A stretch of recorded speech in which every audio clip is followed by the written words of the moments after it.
Bem-vindos ao Sucesso.pt. Esta semana vamos olhar para um caso de sucesso de engenharia portuguesa que é um bem e um serviço cada vez mais exportado e exportável, em que o talento português é reconhecido, por exemplo, em Itaipu e em Curitiba, no Paraná, Brasil. Olhamos para um exemplo de mobilidade nos transportes, eficiência energética, enfim, a aposta na qualidade de vida das pessoas e das cidades com um talento português.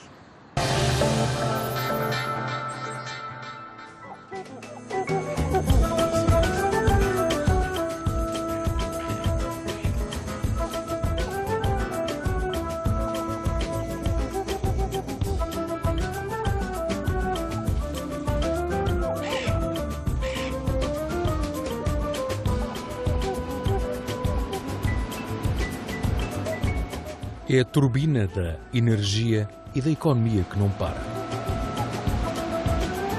Engenheiros portugueses olham para o gigantismo do projeto Itaipu. No interior da barragem são quase 200 metros de altura. Aqui a gente está na cota 40, ou seja, 40 metros em relação ao nível do mar. Temos uma coluna aqui de 185 metros, o equivalente a um edifício de 65 andares.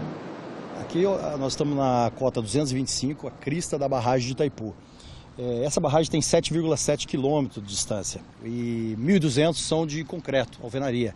E nós temos um reservatório de 170 quilômetros de comprimento e 7 quilômetros em média de largura. O desafio é tirar total proveito a nível de eficiência energética destes 1.350 km², numa empresa que gera anualmente cerca de 4 mil milhões de dólares, o equivalente aos cortes impostos em 3 anos pela Troika e pelo governo em Portugal. Itaipu já é uma cidade dentro da cidade de Foz do Iguaçu, no Paraná. Este é um laboratório de veículos elétricos. Começou com uma parceria com a Fiat, depois com a Renault e agora juntam-se algumas empresas tecnológicas portuguesas lideradas pelo projeto CEIA, que trabalha com a brasileira Embraer e começa a ver reconhecida internacionalmente a aposta na mobilidade e no futuro das cidades e dos transportes. De olhos postos no Mercosul, o mercado comum de vários países da América Latina. Foi necessário trazer técnicos de todas as partes do mundo para construir a maior hidrelétrica do mundo. E fomos buscar em Portugal, a CEIA, que tem uma expertise extraordinária, está trabalhando isso já há vários anos também. Estamos nos somando no sentido de poder dar resposta a esse clamor internacional de que temos que mudar a mobilidade urbana. O que nós estamos a falar é realmente de internacionalização de tecnologia portuguesa, ou seja, tecnologia concebida e desenvolvida a partir de Portugal, a ser usada em qualquer parte do mundo. Estamos a falar realmente de criação de equipas mistas, quer engenheiros que virão para cá, quer engenheiros que estão cá, que irão para Portugal. Realmente é uma parceria que se inicia na parte de investigação e desenvolvimento, passando realmente pela parte de teste, desenvolvimento experimental, até à fase de industrialização, o que realmente abre um espaço muito grande também para a indústria portuguesa, nomeadamente no que tem a ver com não só a produção dos eletropostos, não só o sistema de gestão, mas também ao nível de algumas partes associadas aos veículos elétricos, às bicicletas elétricas. Itaipu tem uma universidade, a UNILA latino-americana, também um parque tecnológico que aposta na formação e investigação agroalimentar, com equipamentos e equipas de topo em ambiente semitropical.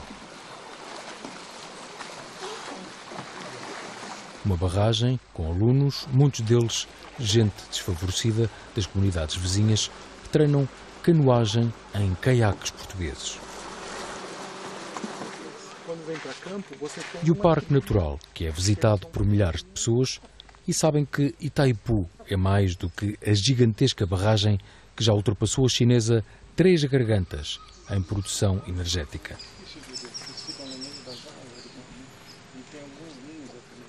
Inúmeras espécies, veterinários e uma preocupação permanente com os recursos da natureza. Nós somos mais de 270 mil pessoas envolvidas diretamente e de todos os segmentos sociais, de todas as etnias, inclusive, que aqui estão aportadas.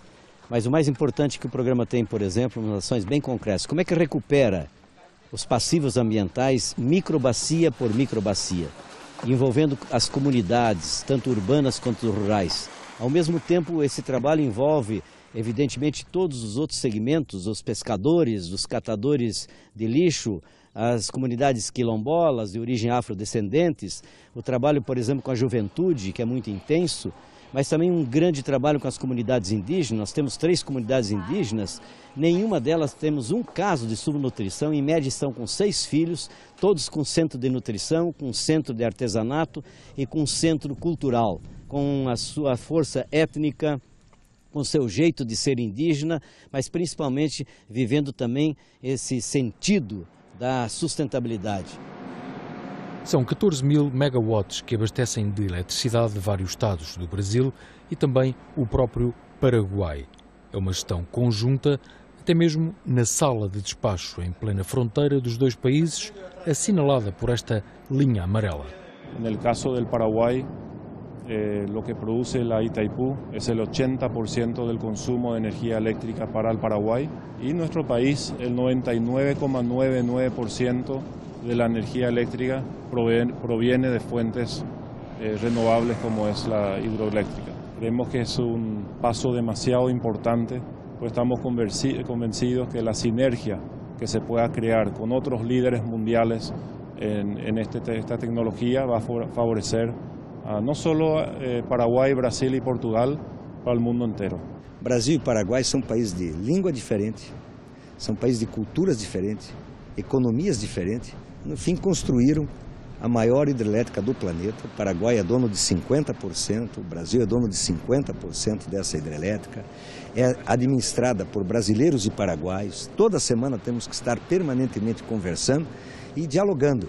E está aí o resultado. As coisas, às vezes, estão num país que tem sobra de determinado produto, mas não tem consumidor. No outro lugar tem consumidor e não tem o produto. Se a gente souber fazer o trabalho em conjunto, todos ganham. Hoje o nosso sistema de gestão de mobilidade não é um sistema de gestão de mobilidade elétrica, é um sistema de gestão de mobilidade inteligente. O que é que faz que é diferente dos outros? Integra exatamente os devices de mobilidade, as bicicletas elétricas, os veículos elétricos dentro do próprio sistema, não é só a questão do carregamento, isso já existe, já foi feito, isto é aquilo que é realmente que é novo. E garantimente, do ponto de vista do modelo de negócio, é um modelo de negócio muito interessante, porque naturalmente o número de utilizadores no Brasil e nomeadamente no Mercosul tem uma escala que realmente permite que esta tecnologia que nós desenvolvemos seja global.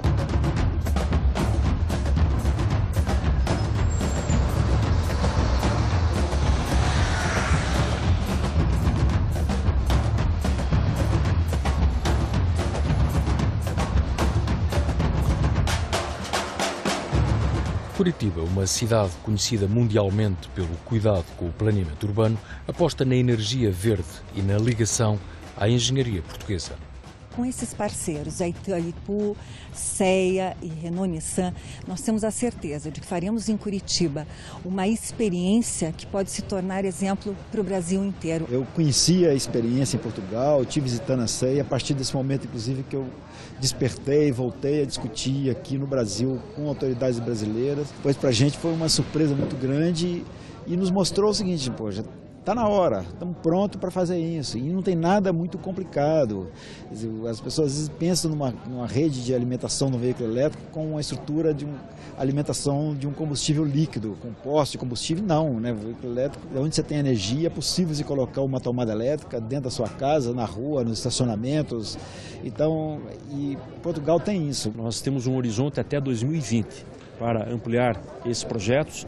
Significa desenvolver tecnologia aqui em termos de recarga, em termos de bateria, em termos de rede de distribuição e também incorporar o conceito do veículo elétrico à frota de transporte coletivo. Então, esta primeira ação ela foi concluída num prazo muito rápido, menos de um ano. São 10 veículos nesse primeiro momento, com diferentes usos na cidade, mas por trás disso, há todo o empenho de várias instituições, inclusive portuguesa. Ainda subsistem imagens e estereotipos entre os dois países que devemos ultrapassar.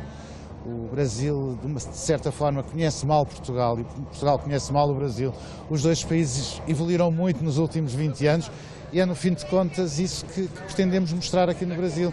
Um novo Portugal, um Portugal inovador, moderno, tecnológico, que sirva também os interesses do Brasil.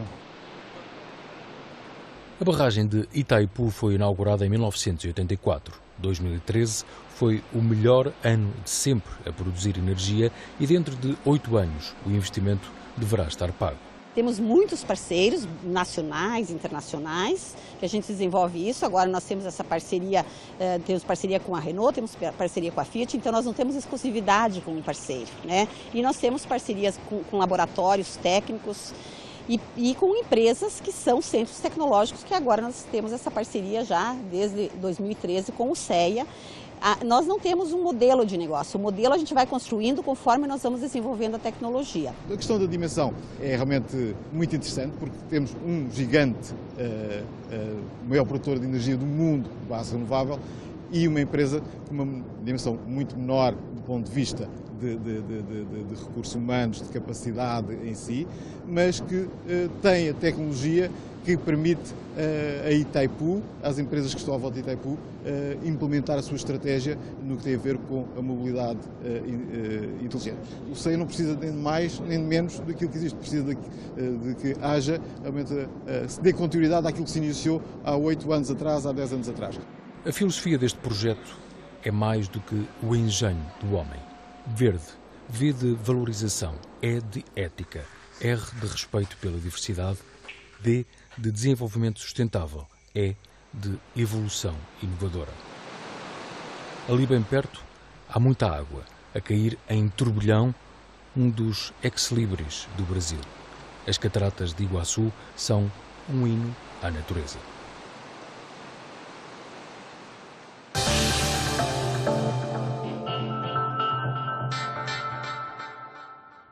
Para projetos de engenharia como este, é bastante importante não ficar demasiado dependente, por exemplo, do Estado português, principalmente num cenário em que não há grande margem para aumento do investimento público, e nem também uma excessiva dependência de clientes como, por exemplo, Itaipu ou a Embraer.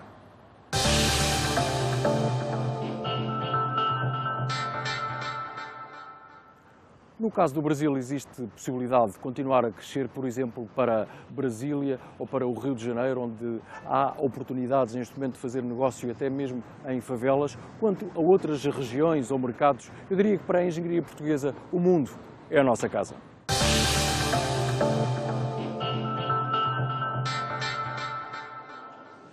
Vamos agora olhar para as oportunidades que existem no Brasil, desta vez não por Skype, mas numa conversa em Lisboa com Raul Pena.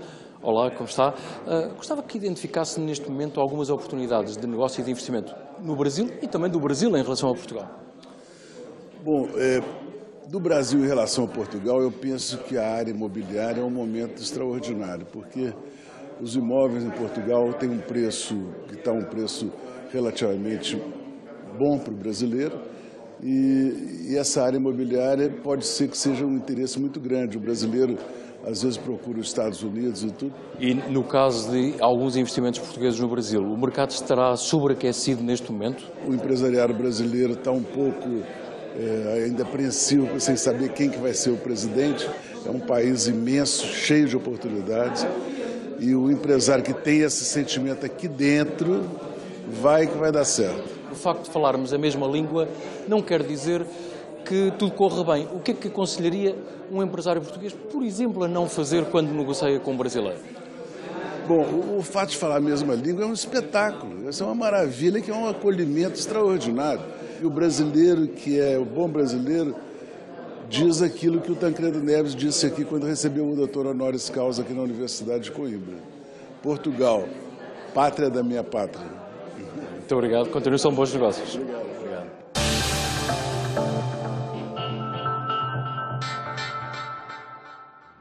Esta semana falamos do Barómetro de Inovação da Cotec e vou-lhe falar de vários países que podem ser lagarta, aranha, formiga, caracol, abelha, cigarra. Pelos vistos é o caso de Portugal e isto tem a ver com o estudo precisamente da Cotec. Professor Daniel Bessa, como está?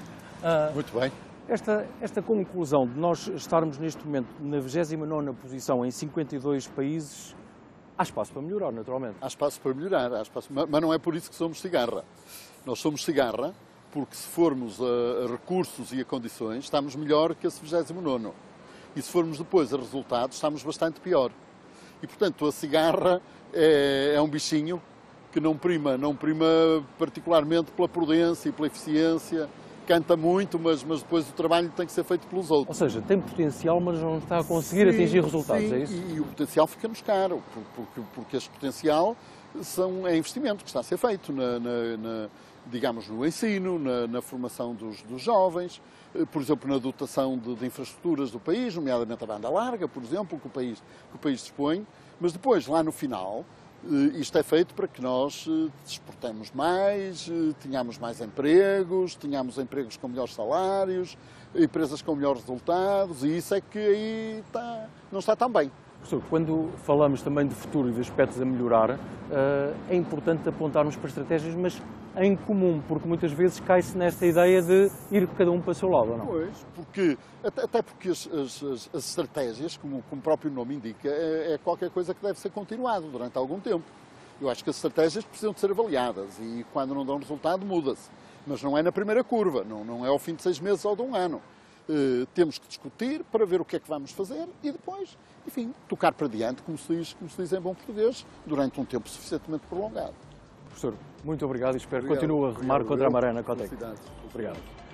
Bom, e naturalmente quando olhamos para exemplos como estes, que temos frisado, sublinhado desde 2006 no Sucesso.pt, estamos a olhar para muitos exemplos da Cotec e de várias associações que permeiam a excelência, a inovação e o verdadeiro empreendedorismo em Portugal. Pode acompanhar-nos, já sabe, no site, também no mail. Contacte-nos.